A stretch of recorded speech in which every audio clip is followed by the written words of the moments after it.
warahmatullahi wabarakatuh.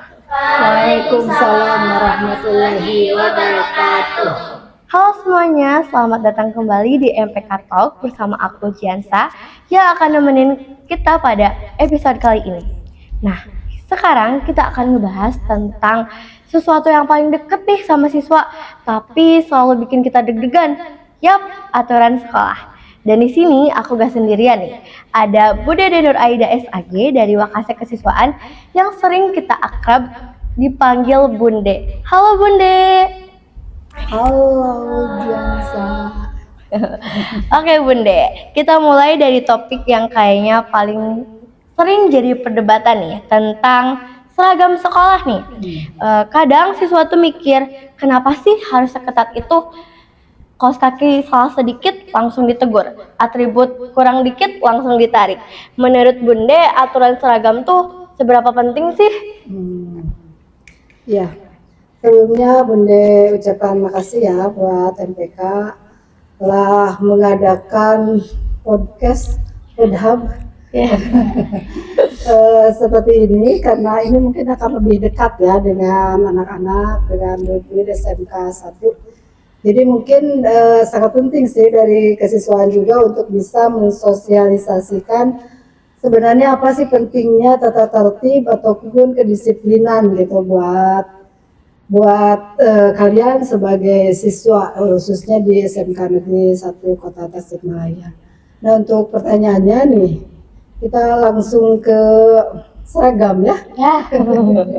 Kita langsung ke seragam. Sebenarnya seragam itu yang namanya seragam itu sebenarnya pada filosofinya mungkin dari bentuk kesederhanaan. Yang pertama itu kita ngambil kesederhanaan agar tidak terlalu memikirkan apa yang pengen kita gunakan ke sekolah. Jadi kalau misalkan kita nggak pakai seragam kan pasti mikirin outfit ya. Ya benar. Outfit Real apa ya. hari ini gitu, atau OTD. jadi kan pasti mikirnya pasti kayak gitu. Alhamdulillah kan kita tinggal di Indonesia. Kita tinggal di Indonesia yang seragamnya memang udah ditentukan warnanya, kemudian juga modelnya gitu. Jadi pemerintah memberlakukan gitu ya, memberlakukan keseragaman yang pertama itu sebagai bentuk kesederhanaan agar kita tidak terlalu banyak berpikir tentang outfit. Yang kedua juga itu adalah bentuk tidak ada perbedaan gitu ya, tidak ada perbedaan antara strata sosial lah mungkinnya sih. Jadi strata sosial yang lebih ataupun yang kurang itu seragam aja gitu, sama aja. Nah, karena kita di SMK itu tataran SMA, jadi menggunakan pakaian putih abu, dan ada mungkin kelebihannya kalau di SMK seragamnya ada seragam jurusan. Tapi untuk tahun ini kelas 10 tidak ada seragam jurusan karena bentuk kesederhanaan kembali itu. Jadi kita kembali sederhana, tidak terlalu mengada-adakan. Tidak terlalu mengada-adakan pakaian, jadi sebenarnya cukup menggunakan seragam putih abu aja, jadi tidak memberatkan kepada orang tua juga. Kalian tidak terlalu sibuk mikirin outfit juga gitu kan. Kan kalau ada 3 seragam mungkin ada lupa. Hari ini pakai baju apa ya gitu. Ternyata harus pakai baju seragam jurusan. Padahal aku pakai baju batik. Itu kan kemungkinan ada. Jadi alhamdulillah sebenarnya untuk kelas 10 ya, untuk kelas 10 seragamnya masih putih abu. Alhamdulillah ya, kalau dari satu sisi mungkin dari sisi orang tua nih, sebagai sisi orang tua itu alhamdulillah berarti baju tidak terlalu banyak harus mempersiapkan gitu. Tapi ya intinya dari seragam itu adalah bagaimana kalian itu bisa menempatkan diri sebagai siswanya. Jadi kalau misalkan kita menggunakan seragam ya, menyesuaikan diri dengan jiwanya juga, bahwa jiwa saya itu adalah sebagai seorang pelajar, gitu aja sih sebenarnya untuk untuk nge-branding gitu ya, Ya. membranding diri bahwa ini saya itu adalah pelajar, sehingga ketika menjadi seorang pelajar kita tuh punya sikap sebagai seorang pelajar juga gitu. Mungkin harusnya nih kita harus malu ketika masih pakai seragam, misalkan ngerokok di luar Waduh. kayak gitu kan. Itu sebenarnya branding seragam sebagai seorang pelajar. Atau misalkan kita masih pakai seragam, pegangan tangan sama pacar. Nah, itu kan jangan pacaran. Kalau misalkan udah mau nikah ya udah nantilah. Kalau masih pelajar mah jangan pacaran, kecuali nanti kalau mau nikah kayak gitu. Dengerin ya teman-teman.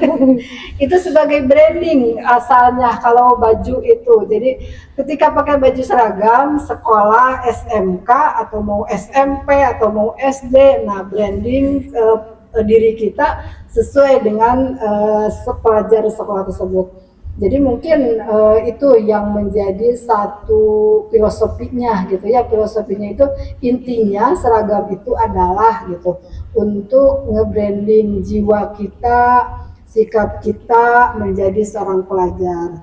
Jadi kalau dikatakan tidak penting, seragam-seragam yang lainnya mungkin kalian bisa tidak bisa mengatakan begitu. Soalnya misalkan gini, ya M-Log ya, ini M-Log. Nah, saya kan nge-branding diri sebagai M-Log, sehingga sebagai seorang siswa M-Log, dia itu seragamnya yang lebih mobile gitu ya. Beda dengan misalkan seragamnya dari perbankan, misalkan yang harus pakai jas gitu ya, rapi outfitnya, sebab dia udah nge-branding ke dirinya sebagai seorang pekerja di perbankan kayak gitu. Jadi mudah-mudahan nanti sekolah lebih memperhatikan gitu ya. Jadi kalau di SMK itu kan bukan hanya umum jurusannya, sehingga ke pembiasaan ketika sudah lulus juga itu bisa dibiasakan dari sekarang. Itu fungsi dari seragam. Selain dari kesetaraan dan juga kesederhanaan, itu adalah untuk membranding atau mempersiapkan gitu ya, mempersiapkan diri kita, tubuh kita, gestur kita, attitude kita gitu untuk mengikuti nanti misalkan di industrinya itu bagian di mana ya. Nah, setuju banget sih kalau dipikir-pikir ada sisi positifnya juga untuk kesetaraan dan kedisiplinan. Nah, selama Bunda jadi wakase kesiswaan nih, ada gak sih momen lucu atau unik pas lagi meriksa seragam siswa? Ya, yang enggak lucu sih sebenarnya. Kalau dari kacamata kesiswaan enggak lucu. Itu waktu meriksa pakaian yang dipotong gitu, yang kayak crop top gitu ya. Kalau mereka kan menganggapnya mungkin ini lebih fashionable gitu, dan lebih gaul gitu ya, lebih gaul. Tapi kan dari segi sekolah, peraturan sekolah yang meminta pada kerapihan, kesederhanaan gitu ya, keseragaman, itu tentu saja tidak masuk pada aturannya. Dan kenapa kelihatan itu adalah ketika dia mengangkat tangan ke atas. Kalau mengangkat tangan ke atas, bayangkan kalau memakai crop top, apa yang akan kelihatan? Aduh. Ya kan? Jadi mau ditutup-tutupi aja, dan ketika mau ada guru-guru mau itu silakan tangannya dikeataskan semua. Nah kan nggak bisa nutupin. Sehingga kemarin aja satu kelas itu ada 11 orang. 11 orang yang dibawa bajunya, tapi ya di sana tentu saja. Dia nggak bawa baju salin, dipanggil orang tuanya datang, dan bajunya dibawa sama orang tuanya diberikan kepada sekolah. Kalian menerima donasi? untuk pakaian crop top. Sebetulnya kalau pakaiannya masih bagus ya, masih bagus. Itu walaupun masih bagus, misalkan ininya masih putih, tidak kotor, tidak apa-apa, tapi itu tidak layak digunakan sehingga rajianya itu tidak akan diberikan kepada adik kelas. Oh ya. Siap. Itu mungkin bukan hal yang lucu ya. Bukan hal yang lucu. Unik ya. Ya, tapi unik. Dan kalau Bunda sih kayaknya jauh banget ya ke kalian gitunya, ke usia kalian. Jadi suka bingung, ini apa yang ada di dalam pikirannya. Suka bingung kayak gitu. Ini apa sih yang ada dalam pikirannya gitu. Sampai baju sebagus itu, kata Bunda ke orang tuanya juga, emang gimana Bu sebenarnya aturannya? Ada yang nanya gitu nih orang tuanya. Oh, Ibu sebenarnya nggak usah diapa-apain aja, beli baju dari toko udah gitu, nggak usah dipotong, nggak usah dikecilin, kan ada yang dikecilin di sekeng gitu kan, jadi sehingga membentuk gitu, nggak usah, dari toko itu udah segitu aja, kecuali kalau mungkin mau dikecilin pinggangnya gitu kan, paling itu. Kalau misalkan dikecilin karena kegedean, ya mikir ukurannya jangan XL tuh, belinya yang L gitu, yang M ya sesuai dengan ukuran tubuh, sehingga tidak usah dikecilin lagi kalau dari toko. Itu dari peraturan sekolah itu senang standar toko aja, tidak usah ditambah-tambahin. Ya. Jadi teman-teman, intinya seragam sekolah itu sangat penting untuk personal branding kita sendiri. Lanjut ke topik kedua yang menurut siswa cukup bikin deg-degan, tentang jam masuk sekolah nih Bunde. Kadang tuh kita udah ngebut banget di jalan, tapi pas nyampe gerbangnya udah ditutup. Sebenarnya kenapa sih Bun disiplin soal waktu tuh ditekankan banget, terutama di SMKN 1 Tasikmalaya? Makasih ya, ini mungkin jadi pertanyaan semua juga, bukan hanya siswa dan guru juga sama. Guru juga sama. Guru juga sama gitu, yang kesiangan di luar. Ya, itu mungkin kita dari SMK 1 tidak membuat satu peraturan sendiri loh. Ini peraturan dari Provinsi Jawa Barat. Jadi Provinsi Jawa Barat untuk jenjang SMA SMK itu menyesuaikan dengan keinginan Pak Deddy Mulyadi yang mengatakan bahwa untuk melatih kedisiplinan, pembentukan karakter, Gapura Pancawaluya itu lebih siswa bisa lebih prefer gitu ya pagi-pagi, sehingga ketika dia bangun subuh itu jangan tidur lagi gitu, jangan tidur lagi kan subuh itu jam 4:30 lah.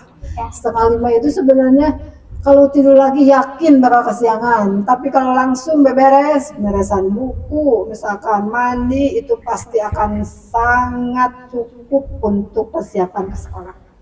Itu emang kalau ditanya yang kesiangan, itu karena apa? Karena tidur lagi.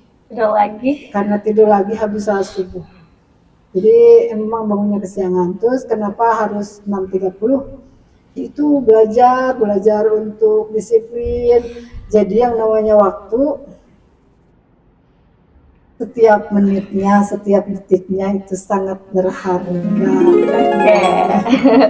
Kayaknya Bunda hafal banget ya alasan-alasan unik dan kreatif dari teman-teman kita yang suka telat. Hafal banget dan pada kreatif semua gitu. Oke. Intinya kita harus tetap disiplin ya teman-teman, sesuai dengan peraturan dari gubernur kita yaitu KDM. Nah, sekarang kita masuk ke topik yang paling bikin deg-degan lagi, yaitu sistem hukuman nih Bunde. Kadang siswa tuh ngerasa kalau dihukum tuh malah jadi malu, atau bahkan makin gak suka sama aturan sekolah. Tapi kalau dari sudut pandang sekolah nih, tujuan dari hukuman itu tersendiri tuh apa sih sebenarnya? Sebenarnya sekolah nggak pernah ngehukum loh. Gak pernah lah. Sekolah tuh nggak pernah loh ngehukum.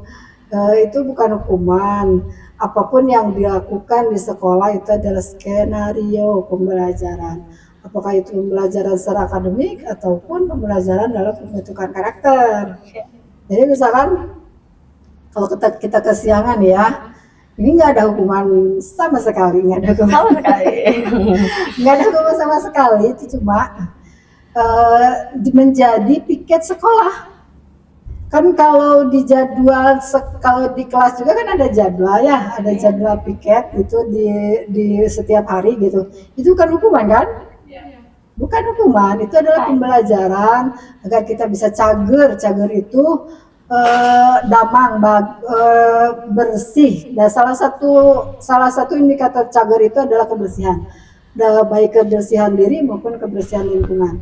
Jadi di sekolah kan kalau di kelas itu ada yang piketnya. Ya. Kalau di sekolah itu kan nggak ada yang piketnya. Makanya dari mana nih piket sekolahnya? Sekolah ini menjadwal piketnya. Ya jadi dari anak-anak yang kesiangan. Gitu. Dari anak-anak yang kesiangan, sehingga mereka diberikan tempat-tempat di area publik, bukan di tempat-tempat yang sudah biasa dibersihkan oleh anak-anak, misalkan di ruang kepala sekolah, di ruang TU, di ruang Wakasek, di ruang humbes guru gitu ya. Selain dari untuk meningkatkan karakter cager, suka kebersihan, mencintai kebersihan, yang kedua itu adalah bager. Bagernya itu adalah sopan santun, dia itu bisa sopan santun.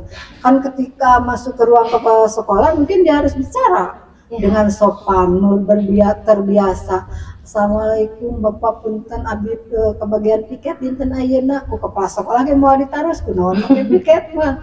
Mangga penginten palih dia mangga bade palih mana anu tiasa dibantos bereuna sok sapukeun sok dipel. Nah kan kayak gitu. Jadi bukan abdi nuju dihukum, tidak akan dikatakan begitu. Kalau misalkan ke ruangan-ruangan yang lainnya juga ada yang bisa saya bantu, biasa ngebantosan beberes lemari, arsip, mungkin beberes di bawah kalau pagi-pagi, nah kayak gitu. Itu yang pertama mungkin bukan hukumannya. Ada juga yang mengatakan konsekuensi katanya. Konsekuensi. Enggak juga sih, kalau konsekuensi mungkin karena kamu melakukan satu kesalahan, kemudian kamu harus bertanggung jawab terhadap kesalahan tersebut. Jadi mungkin kalau mau dikonsekuensikan yang kesiangan itu dia harus nambah jam belajar. Ya. Mau nambah jam belajar gitu ya. Jadi kan dia kurang 2 jam misalkan. Katanya kesiangan beberapa menit, sehingga begitu pulang dia harus nambah lagi gitu kan, karena dia kekurangan jam mengajar. Tapi ini tidak, karena salah satu pembelajaran di sekolah itu adalah pembentukan karakter ya, selain pembentukan nilai akademik. Kan kalau kita lihat nih, cager, bager, benar, pintar, tur, singer. Kalau pinter berarti kan belajar ya, di pelajaran akademik. Kalau singer itu pembelajaran produktif yang meningkatkan hard skill. Misalkan jurusan logistik, hard skill logistiknya, jurusan MPLB dari segi manajemennya, jurusan akuntansi dari akuntansinya, misalkan dari perfilman atau DKV dari segi dokumentasi atau apalah gitu ya. Nah, sedangkan yang benar yang ya cager, bager, benar. Cager, bager, benar itu adalah untuk karakter, untuk pembentukan karakter. Jadi cager untuk mencintai diri sendiri, menyukai kebersihan, menjaga diri. Untuk bager, sopan santun gitu ya. Kalau benar itu bisa membedakan baik dan buruk. Jadi ketika misalkan ada teman kamu yang masih ngerokok gitu ya, menurut kamu itu udah bager nggak? Enggak. Kenapa? Karena tidak sesuai dengan moral Pancasila dan pelajar. Pelajar itu tidak ada peraturan gitu ya, kamu masih ke peraturan. Tapi kalau bagernya bisa membedakan baik dan buruk, coba. Baik dan buruk. Kalau merokok, menurut kamu perbuatan yang baik apa enggak? Enggak. Kenapa? Buruk. Karena selain mengganggu kesehatan juga, itu tidak pantas dilakukan, apalagi kita sebagai pelajar ya Bunda. Sebagai pelajar itu belum pantas.